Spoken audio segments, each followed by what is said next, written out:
নমস্কাৰ। কবিতাৰ শিৰোনাম অবুজন হৃদয়। কথা বিকাশ দাস। পাঠ দীপশিখা ৰাজকোঁৱৰ। শীতৰ এটা সন্ধিয়াৰ আবেলিত তুমি আহিছিলা মোৰ জীৱনলৈ। ভালপোৱাৰ বৰষুণ হৈ বিয়পাই দিছিলা মোৰ ওঠত ক'ৰবাত হেৰাই যোৱা হাঁহিটো। দুচকুৱে নেদেখাকৈ আৰম্ভ হোৱা আমাৰ চিনাকি এদিন বাস্তৱ হৈ ধৰা দিছিল মোৰ চকুৰ আগত।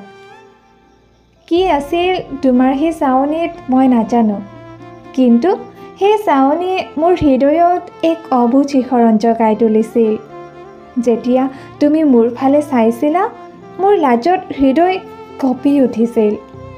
কি আছিল সেয়া? সেয়াই আছিল নেকি বাৰু প্ৰেম? হয়তো মই তোমাৰ প্ৰেমত পৰিছিলোঁ, কিন্তু ক'ব বিচৰা নাছিলোঁ মই তোমাক হেৰুৱাৰ ভয়ত।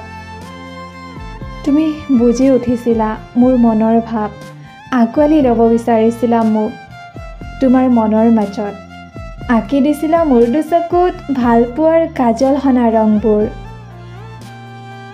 কিন্তু দুদিনৰ কাৰণে আহি ধুমুহাৰ দৰে সাঁতুৰি গ'লা তুমি, আৰু পুনৰ জীৱনৰ বাটত অকলশৰীয়া হৈ পৰিলোঁ মই।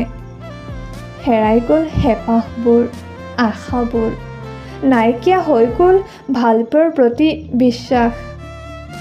দুদিনৰ কাৰণে আহি মুখত সলভ হাঁহি বিৰিঙাই সাঁতুৰি গ'লা তুমি।